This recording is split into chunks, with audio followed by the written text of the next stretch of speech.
নমস্কার বন্ধুরা, সরস্বতী পুজোর দিন আমরা বেরিয়ে গিয়েছিলাম ঠাকুর দেখতে। আর আমাদের প্রায় 6 বছর বিয়ে হয়েছে, কিন্তু আমার বর কোনো দিনও ছুটি নেয়নি।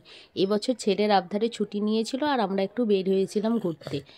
আর এই বছর টালাপত্রের শতবর্ষ উদযাপন হচ্ছে, তাই অনেক বড় করে পুজো হচ্ছে শুনছিলাম, তাই আমরা ওখানেই চলে গিয়েছিলাম। আর কত দূর থেকে হেঁটে হেঁটে যে মণ্ডপে পৌঁছালাম কি বলবো। দুর্গা পুজোয় তো কোনোদিনও যেতে পারবো না, এত ভিড় হয়, তাই সরস্বতী পুজোয় দেখে এলাম ডালাপত্রয়। আর কত রকমের প্রদর্শনী করেছিল, কত লাইটের কাজ করেছিল। অবশ্যই এগুলো রাত্রেবেলায় অনেক বেশি ভালো লাগতো। রাত্রেবেলা তো যাওয়া সম্ভব নয়, তাই দিনেই ঘুরে এলাম। দীর্ঘ পথ হেঁটে আসার পর অবশেষে পৌঁছালাম মণ্ডপে। আর মণ্ডপটা দেখতে ঠিক এই রকম সুন্দর হয়েছিল। এই গোল গোলগুলো ছিল বড় বড় স্ক্রিন, ওখানে বিভিন্ন রকমের লেখা দেখাচ্ছিল। আর প্রতিমাটা কি যে সুন্দর হয়েছিল না, সামনে থেকে না দেখলে মানে বোঝানো যাবে না। আর এইসব শিল্পীর কোনো প্রশংসা করে কোনো দাম দেওয়া যায় না, এত সুন্দর হাতের কাজ। সবাইকে দেখে না বিয়ের আগের কথা খুব মনে পড়ে যাচ্ছিল, আর ছোটোবেলার কথা তো আরও বেশি করে মনে পড়ছিল।